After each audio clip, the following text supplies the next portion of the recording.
You say yes when every fiber of your being is screaming no. You overcommit, burn out, and then spend days resenting the person who asked, even though you're the one who said yes. And the worst part? You know you're doing it. But every time you try to say no, your mouth betrays you with another, sure, no problem. Here's what's happening. You're not weak. You're not spineless. You're operating from old programming that taught you saying no equals rejection, conflict, or being a bad person. But here's the truth. People pleasers don't need more willpower. They need better scripts. Today, I'm giving you 5 exact phrases you can use right now to say no without guilt, without over-explaining, and without destroying the relationship. These aren't theories. They're copy, paste, use immediately tools. And if you're serious about breaking the people-pleasing cycle, hit that subscribe button because we're building a toolkit for recovering people-pleasers every single week. Let's get into it. The simple, warm no. The situation. Someone asks you for a favor. It's not an emergency. You just don't have the capacity. But your brain is already spiraling. What if they think I'm selfish? What if they get mad? What if they never ask me again? While you struggle, you think saying no requires a good enough reason. Like you need to prove your life is hard enough to justify declining. But that's the trap. You don't owe anyone a dissertation on your bandwidth. The script. I really appreciate you thinking of me, but I can't take that on right now. That's it. Notice what's missing? No apology for having limits. No 10-paragraph explanation. No offer to make it up to them later. Why it works? It's warm but firm. You're acknowledging the ask without accepting it. I appreciate you softens the no. I can't is clear. Right now leaves the door open without committing to later. Practice this. Say it out loud 5 times, right now. Seriously, your nervous system needs to hear that saying no doesn't cause the sky to fall.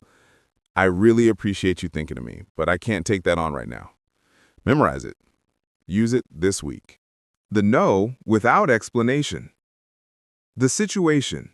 Someone asks you to do something and you immediately feel the urge to justify why you can't.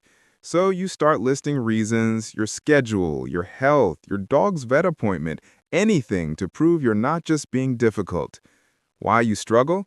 You've been trained to believe that no without a reason sounds rude or harsh.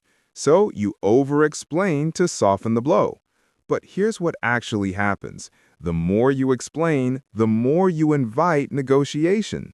Every reason you give is a crack they can push through. The script. That doesn't work for me, but I hope you find someone who can help. That's the whole thing. No justification, no apology, just a clear boundary and a kind redirect. Why it works? That doesn't work for me is inarguable. It's not about them, it's about your reality. And I hope you find someone who can help shows you still care about their problem, you're just not the solution. The pushback you'll get. Why not? Are you busy? Your response, I'm just not available for that. Don't take the bait. You don't owe a breakdown of your calendar. Not available is a complete sentence. Action step. Write this down. Put it in your phone. Next time someone asks for something you don't want to do, use this exact phrase. No edits, no add-ons, just the script. The no without explanation. The situation. Someone asks you to do something and you immediately feel the urge to justify why you can't. So you start listing reasons, your schedule, your health, your dog's vet appointment, anything to prove you're not just being difficult. Why you struggle? You've been trained to believe that no without a reason sounds rude or harsh. So you over-explain to soften the blow. But here's what actually happens. The more you explain, the more you invite negotiation. Every reason you give is a crack they can push through. The script. That doesn't work for me, but I hope you find someone who can help. That's the whole thing. No justification, no apology, just a clear boundary and a kind redirect. Why it works? That doesn't work for me is inarguable. It's not about them, it's about your reality. And I hope you find someone who can help shows you still care about their problem, you're just not the solution. The pushback you'll get. Why not? Are you busy? Your response, I'm just not available for that. Don't take the bait. You don't owe a breakdown of your calendar. Not available is a complete sentence. Action step. Write this down. Put it in your phone. Next time someone asks for something you don't want to do, use this exact phrase. No edits, no add-ons, just the script. The scaled down yes. The situation.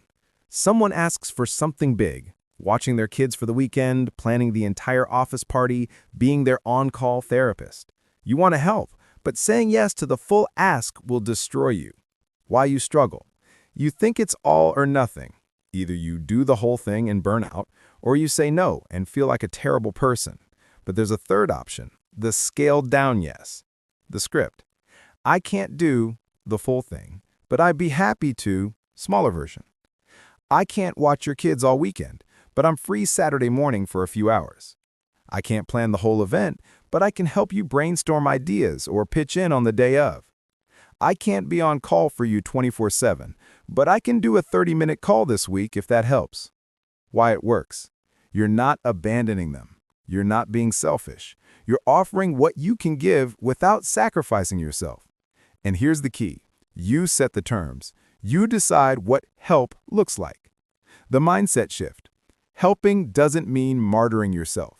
Saying no to the full request while offering a piece is still support. And if they reject your scaled-down version, that tells you they wanted you to drain yourself, not actually help them. That's information. Action step. Think of one current obligation that's draining you. What's the scaled-down version you could actually sustain? Offer that. Let them decide if it's enough. Script 4. The delayed response. The situation. Someone asks you for something, and your automatic response is climbing up your throat. Yes, of course, no problem, even though you know you'll regret it in 10 minutes. Why you struggle? You're wired for immediate compliance. Your body goes into fawn mode the second someone makes a request, and before your brain can catch up, you've already said yes. Then you spend the next week in regret and resentment. The script. Let me check my schedule and get back to you by specific time. Or, I need to think about that. Can I let you know tomorrow? Why it works? You're not saying yes. You're not saying no. You're buying time for your nervous system to calm down so your actual preference can surface. Most people pleasers don't even know what they want in the moment. They know what the other person wants. The delay gives you space to figure it out. The key, you must give a specific time. I'll get back to you without a deadline feels vague and lets guilt creep in. I'll let you know by Friday sets a boundary and gives you a container. What happens next? When Friday comes and you realize you don't want to do it, you use script 1 or 2. I thought about it and I can't take that on right now. Done. No guilt, no drama, just clarity. Action step. Next time someone asks for something, do not respond immediately, even if it's small. Practice the pause. Say, let me think about that and get back to you. Train your body that pausing is safe. The boundary with empathy. The situation. Someone you care about asks for something you genuinely can't do. Maybe they're going through a hard time, maybe you've helped them before. And now you're terrified that saying no will make you a bad friend, a bad partner, a bad person. Why you struggle? You conflate saying no with not caring. You think boundaries mean you're cold, selfish, or abandoning people in their time of need. But that's not true. You can care about someone and protect your capacity. Both can be true. The script. I really care about you, and I can see you're going through a lot. I don't have the capacity to... the thing, but I'm here for you in other ways. Examples. I care about you, and I can see this is hard. I can't lend you money right now, but I'm happy to help you brainstorm other options. I can tell you're struggling, and I want to support you. I can't talk tonight, but I'm free tomorrow if you want to meet for coffee. I see you need help, and I wish I could. I'm at my limit right now, but let's check in next week. Why it works. You're acknowledging their pain. You're not dismissing them, but you're also not setting yourself on fire to keep them warm. You're saying, I care, and I have limits. Both are true. The hard truth? If someone responds to this with guilt, manipulation, or anger, that tells you everything. Healthy people understand boundaries. Unsafe people punish you for having them. Action step? Think of someone in your life who often asks more than you can give. Rehearse this script, not to use it cruelly, but to practice holding your boundary while staying connected. You don't have to choose between caring and protecting yourself. Now, let's talk about what happens after you use these scripts. Because saying no is only half the battle. The other half is dealing with your nervous system's panic response. What if they get upset? They might, and that's okay. Their disappointment is not your emergency. You are not responsible for managing other people's emotions. If someone can't handle you having limits, that's their problem, not your problem. Healthy people might be disappointed, but they'll respect your boundary. Unhealthy people will try to guilt, manipulate, or punish you. And that reaction tells you exactly who they are. What if they stop asking me for things? Good. If the only reason someone values you is because you never say no, they don't value you. They value your compliance. You want people in your life who respect your boundaries, not people who exploit your inability to set them. What if I hurt their feelings? You're not responsible for protecting people from the reality that you're a human with limits. Saying no isn't cruel. Saying yes when you mean no and then resenting them, that's what damages relationships. What if I'm being selfish? Let me be very clear. Having needs is not selfish. Protecting your time is not selfish. Saying no is not selfish. You know what is selfish? Expecting someone to say yes every single time. Expecting someone to drain themselves to meet your needs. Expecting someone to have no boundaries so you never have to experience disappointment. If saying no makes you selfish, then every person with self-respect is selfish. And I'm okay with that definition. You've spent your whole life being available, accommodating, and easy. And it's been killing you. Slowly.